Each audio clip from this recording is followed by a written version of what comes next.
everyone. Children, today we have brought to a new story which is called Joyce Learns a Secret.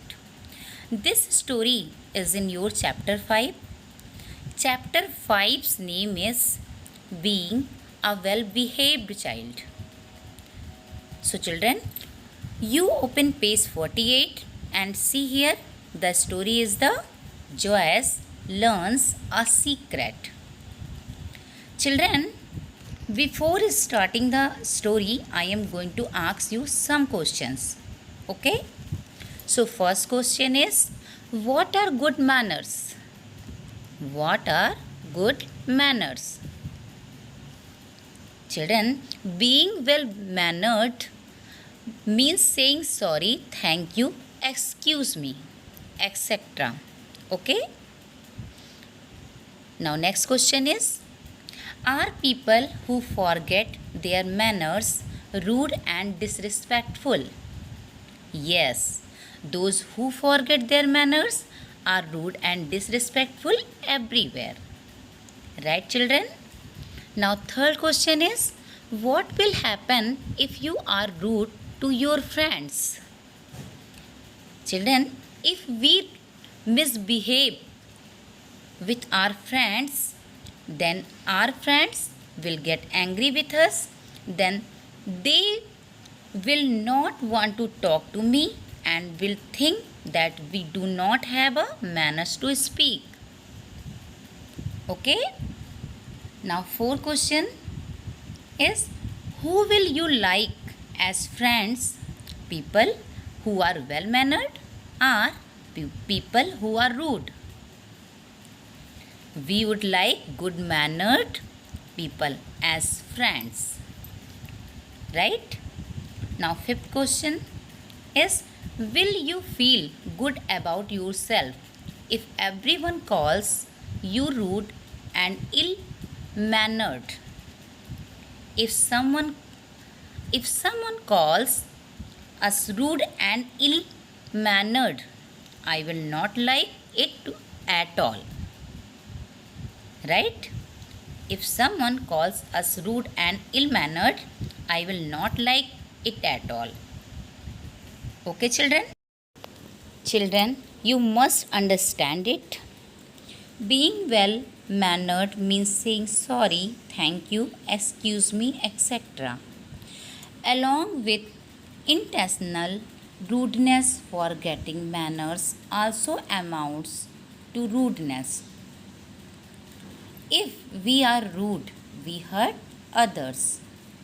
Friends like us better if we are well mannered. A well mannered person is happy and feels good because others behave well with him, her too. Okay? Children, I am going to tell you the story. You will listen carefully and understand. Okay? Joyce was a little boy who was always rude and ill mannered. Ill mannered means not behaving well or politely to others. He pushed his friends while playing and didn't bother to say sorry. When his parents gave him a gift, he never said thank you. Instead, he would often complain that he didn't like it. Children, what kind of boy was Joyce? Very rude and ill-mannered. Right? One day, Joyce's father gave him a box of nails and hammer.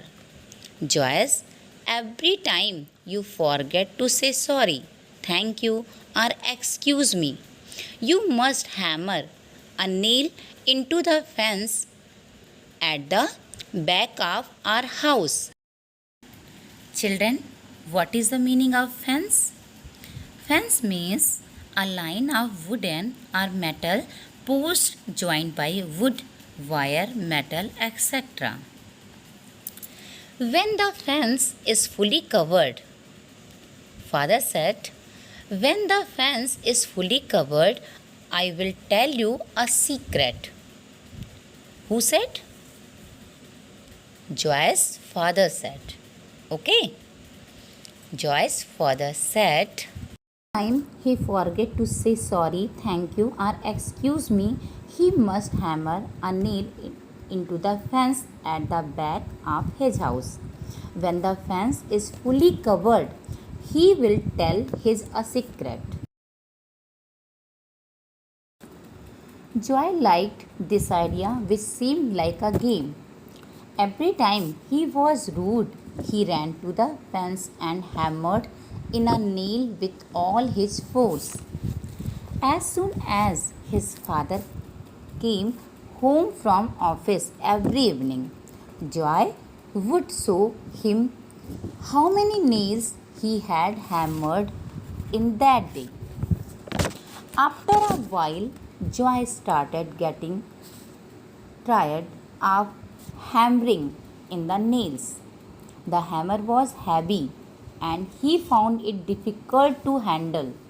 So every time Joy was about to be rude, he would remember the heavy hammer and quickly say sorry, thank you, or excuse me.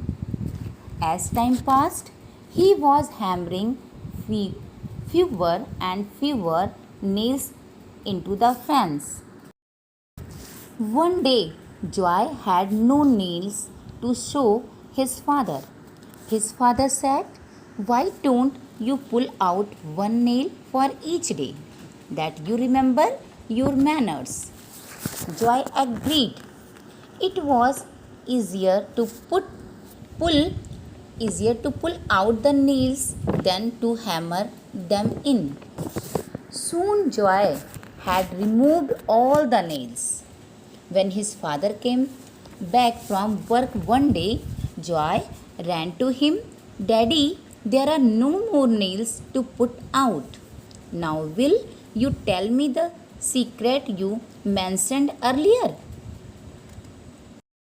Father said, you have done well, Joy, but look at all these holes. You can never mend the fence. Whenever you are rude to people, you leave wounds in their hearts, just like the holes in this fence. Wounds that you cause with your words are as painful as the ones you cause with a knife. Wounds that you cause with your words are as painful as the ones you cause with a knife. The secret is that when you are good to others, they are good to you. I am delighted that you have learned to be pleasant and polite. So that's the reason why everyone in school is nice to me these days. Joy thought happily. It's because I am nice to them. When his father explained to him, whenever you are rude to people, you leave wounds in their hearts, just like the holes in this fence. Wounds that you cause with your words are as painful as the ones you cause with a knife. The secret is that when you are good to others, they are good to you. Okay? Father told, when you treat others well, when you treat others well, you will feel great. You learn from this story. We learned from this lesson that we should treat everyone well behaved. Right? Okay. Children, now here some value gems. Being well behaved means saying sorry, thank you, and excuse me. Good behavior makes you and everyone around you happy. You are well behaved if you are kind to others and help them when they need help. Say thank you when others help you or give you something. Say excuse me when someone blocks your way. Sit politely at the dining table and finish all the food in your plate. So, children, we should treat everyone well. Okay? Thank you.